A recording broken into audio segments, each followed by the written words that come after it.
ठाणे महानगरपालिका क्षेत्रात पर्यावरणपूरक होळी साजरी करण्याकरिता एकल वापराच्या प्लास्टिकच्या विरोधात कारवाई सुरू करण्यात आली आहे. नौपाडा, वागळे स्टेट आणि माजिवडा मानपाडा या 3 प्रभाग समिती क्षेत्रात 1002 दुकानांची तपासणी करण्यात आली आहे. यामध्ये 78 किलो प्लास्टिक जप्त करण्यात आलं असून 27,500 रुपयांचा दंड वसूल करण्यात आलाय. पर्यावरणपूरक होळी साजरी करताना एकल वापराच्या प्लास्टिकचा वापर रोखण्यासाठी महापालिकेनं प्रभाग समितीनिहाय कारवाई सुरू केली आहे. घनकचरा व्यवस्थापन विभाग आणि प्रभाग समितीतील कर्मचारी यांच्या समन्वयानं ही कारवाई सुरू असून इतर प्रभाग समिती क्षेत्रातही कारवाई केली जात असल्याचं प्रदूषण नियंत्रण अधिकारी मनीषा प्रधान यांनी सांगितलं. दरम्यान 1 एप्रिल 2024 ते 6 मार्च 2025 या काळात महाराष्ट्र प्रदूषण नियंत्रण मंडळ आणि ठाणे महानगरपालिकेच्या प्रदूषण नियंत्रण कक्षाचे प्रतिनिधी यांनी एकल वापराच्या प्लास्टिकच्या बंदीबाबत मोहीम हाती घेतली आहे. त्यात एकूण 4180 आस्थापनांना भेट दिली. त्यातून एकूण 2139 किलो प्लास्टिक जप्त करण्यात आले, तर दंडापोटी 13,56,600 रुपयेही वसूल करण्यात आले आहेत. माहितीच्या अधिकारात मिळालेल्या माहितीनुसार ठाणे शहरातील पोलीस ठाण्यांमध्ये सुप्रीम कोर्टाच्या 2020च्या आदेशानुसार अद्याप पूर्णतः सीसीटीव्ही आणि ऑडिओ रेकॉर्डिंग प्रणाली बसवण्यात आली नाही.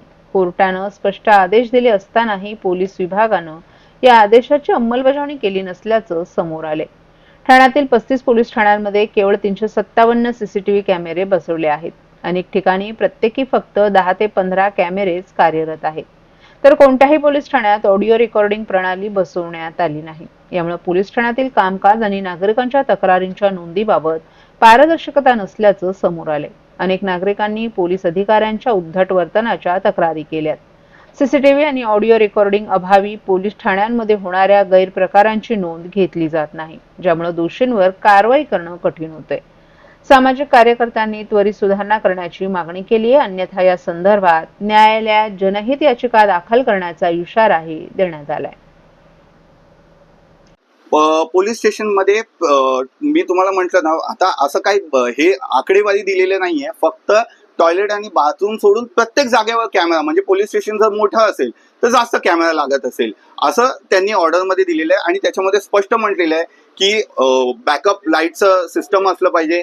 आणि त्याच पद्धतीने जर समजा त्यांनी असं सांगितलं की बाबा माझा कॅमेरा बंद होतं किंवा तिथे ऑडिओ रेकॉर्डिंग नाहीये, तर जो पोलीस अधिकारी आहे, इन्चार्ज आहे, त्याच्यावरती कारवाई होईल असं पण ऑर्डर मध्ये सुप्रीम कोर्टाने म्हटलेलं आहे. अनेकदा सांगितलं जातं की सुप्रीम कोर्टाचे जरी आदेश असले तरी बजेट दिली जाते. हा, तर जर असं कारण जरी दिलं ना, तर त्याच्यामध्ये सुप्रीम कोर्टाने जर वारंवार त्यांना टाइम लिमिट आणि हे दिलेले आहेत. आणि हा 2020चा आहे, 2022 मध्ये पण त्यांनी एक्सटेन्शन दिलं होतं. पण आता जरी ते करत नसेल तर सुप्रीम कोर्टाने किंवा इथं हायकोर्टाने म्हटलेलं आहे की बाबा जो अधिकारी असेल ना तो रेस्पॉन्सिबल असेल. त्याच्यामध्ये संदर्भात तुम्ही ठाणे आयुक्तांशी काही संपर्क पत्रव्यवहार केला आहे का? मी आता पत्रव्यवहार करणार आहे. या संदर्भात मी त्यांना मीटिंग करणार आहे, कारण हे माहिती अधिकार आम्ही गेल्या वर्षभरात काढत होतो आणि त्यांना या संदर्भात मी प्रत्यक्षात भेटून बोलणं केलेलं आहे. पण असं ऑफिशियल आम्ही या सगळ्या गोष्टी आता सुरुवात केलेली नाहीये. लोकांपर्यंत हे पोहोचवतोय. आता पुढच्या आठवड्यात आम्ही हे सगळं ऑफिशियल डॉक्युमेंटेशन आम्ही करणार आहे. महाराष्ट्रातील भगिनींना आधार देणारी राज्य शासनाची मुख्यमंत्री माझी लाडकी बहीण योजना. या योजनेअंतर्गत अल्प उत्पन्न गटातील 21 ते 65 वयोगटाच्या भगिनींना मिळणार दरमहा 1500 रुपयांची मदत. अर्ज करण्यासाठी 31 ऑगस्ट 2024 पर्यंत मुदतवाढ. कुटुंबाचं वार्षिक उत्पन्न 2.5 लाख रुपयांपेक्षा कमी असलेल्या महिला पात्र. कुटुंबाकडे पिवळं किंवा केशरी रेशन कार्ड असल्यास उत्पन्नाचा दाखला आवश्यक नाही. पांढरं रेशन कार्ड असेल किंवा रेशन कार्ड नसेल तर कुटुंबाचं वार्षिक उत्पन्न 2.5 लाखांपेक्षा कमी असल्याचा दाखला आवश्यक. योजनेसाठीचा ऑनलाईन अर्ज नारी शक्ती दूत ॲपवरून किंवा पोर्टलवर भरता येईल. ज्या भगिनींना ऑनलाईन अर्ज भरता येत नसेल त्यांच्यासाठी अंगणवाडी, ग्रामपंचायत, वॉर्ड ऑफिस, सेतू सुविधा केंद्रामध्ये किंवा आशाताई बचत गटाच्या CRP यांची मदत उपलब्ध. आता आपल्याला अभिमानानं म्हणता येईल, सुखी आणि सुरक्षित आहे माझी लाडकी बहीण.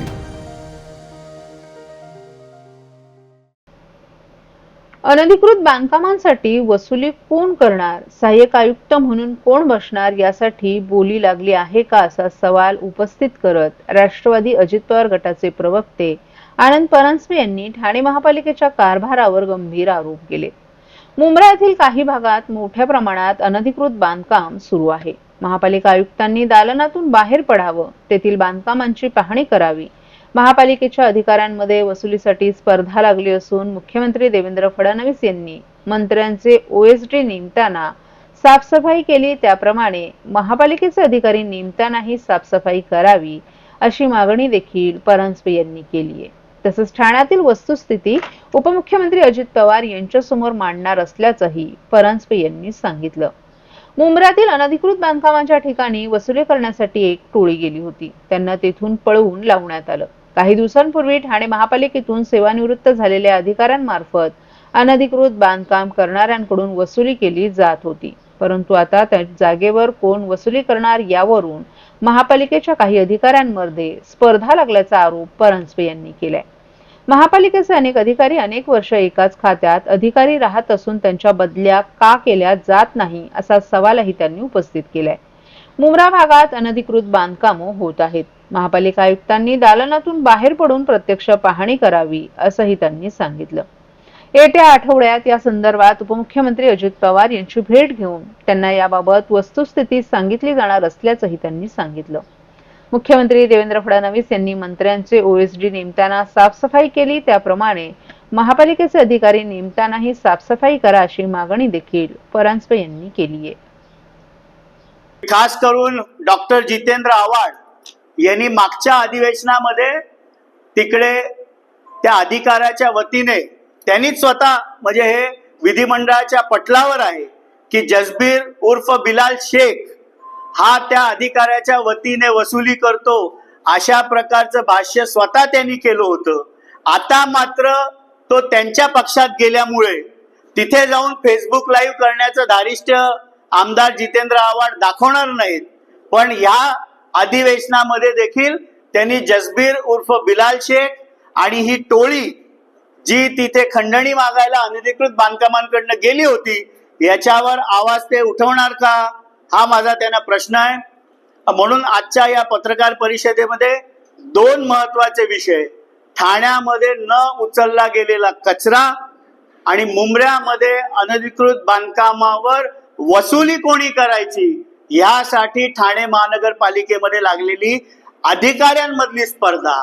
मी राज्याचे मुख्यमंत्री माननीय देवेंद्र फडणवीस साहेबांना राष्ट्रवादी काँग्रेस पक्षाच्या वतीने विनंती करतो की जसं मंत्र्यांचे ओएसडी नेमताना आपण साफसफाई केली अशीच साफसफाई ठाणे महानगरपालिकेच्या अधिकाऱ्यांमध्ये करा. अनेक वर्ष तेच अधिकारी त्याच खात्यामध्ये त्याच पदावर वसुली करण्यासाठी आले आहेत का याची देखील चौकशी माननीय मुख्यमंत्री देवेंद्रजी फडणवीस साहेबांनी करावी. येत्या 1-2 दिवसामध्ये मी स्वतः व माझे सहकारी सरचिटणीस प्रदेशचे नजीब मुल्ला हे अजितदादा पवार साहेब यांची भेट घेऊन ठाण्यातील सर्व वस्तुस्थिती त्यांना सांगणार आहोत. माननीय मुख्यमंत्र्यांना पुन्हा एकदा विनंती करतो की क्लीन ठाणे या प्रकारचं अभियान आपण राबवून ठाणेकरांना चांगलं प्रशासन आपण द्यावं एवढीच विनंती मी मुख्यमंत्र्यांना करेन. घोडबंदर येथील गायमुख भागात मंगळवारी रात्री एका कारनं अचानक पेट घेतल्याची घटना घडली. ही कार पेट घेत असताना वाहन चालकानं वाहन सोडून पलायन केलं. ही कार संपूर्णपणे जळाली असून या घटनेत कोणीही जखमी झालं नसल्याचं पोलिसांनी सांगितलं. ठाण्याहून घोडबंदरच्या दिशेनं कार चालक वाहतूक करत होता. मंगळवारी रात्री 11:30 वाजण्याच्या सुमारास तो कारनं गायमुख येथील TMT बस थांब्याजवळ आला असता त्याच्या कारमधून अचानक धूर येऊ लागला. वाहन चालकानं तात्काळ कार रस्त्यालगत उभी करून तेथून पलायन केलं. त्यानंतर अवघ्या काही क्षणातच कारनं पेट घेतला. घटनेची माहिती ठाणे महापालिकेच्या अग्निशमन दल, कासरवडली वाहतूक पोलिसांना मिळाल्यानंतर पथक घटनास्थळी दाखल झालं. त्यांनी आगीवर नियंत्रण मिळवण्याचा प्रयत्न केला. सुमारे पाऊण तासानंतर आगीवर नियंत्रण मिळवणं पथकांना शक्य झालं. या घटनेत कार मात्र पूर्णपणे जळाली आहे. ठाण्यात होळीच्या पूर्वसंध्येला माणुसकीचे रंग उधळत धुळवड साजरी करण्यात आली. ठाण्यातील समाजसेवक किरण नागटी यांच्या माध्यमातून अभिनय कट्ट्यावर आज विशेष मुलांची विशेष होळी साजरी झाली. दिव्यांग मुलांसमवेत पर्यावरणपूरक होळी पेटवून नैसर्गिक रंगांची उधळण करीत एक आगळावेगळा संदेश समाजात देण्यात आला. ठाण्यातील नौपाडा भास्कर कॉलनी येथील जिजामाता उद्यानालगतच्या अभिनव कट्ट्यावरील दिव्यांग कला केंद्रात किरण नागटे यांनी आज विशेष मुलांसाठी होलिकोत्सवाचं आयोजन केलं होतं. यंदा या होळी उत्सवाचं हे 10वं वर्ष आहे. यावेळी दिव्यांग मुला-मुलींनी काम, क्रोध, मोह, लोभ, मद आणि मत्सर या षड्रिपूंचं होळीत दहन करून समाजातील वाईट प्रवृत्तींना ईश्वरानं सद्बुद्धी देण्याची भावना व्यक्त केली आहे. नंतर संगीताच्या तालावर माणुसकीचे रंग उधळत धुळवड खेळताना या मुलांनी आपल्या निरागसतेचं दर्शन घडवलं. विशेष मुलांच्या होळीचं आयोजन करणाऱ्या किरण नागटी यांनी प्रदूषणमुक्त पर्यावरणपूरक होळी साजरी करून या विशेष मुलांच्या चेहऱ्यावर दिसणारं समाधान हेच या उपक्रमाचं फलित असल्याचं आवर्जून नमूद केलं. या विशेष होलिकोत्सवाला स्थानिक नागरिकांसह प्रसारमाध्यमांच्या प्रतिनिधींनीही हजेरी लावून मुलांना प्रोत्साहित केलं.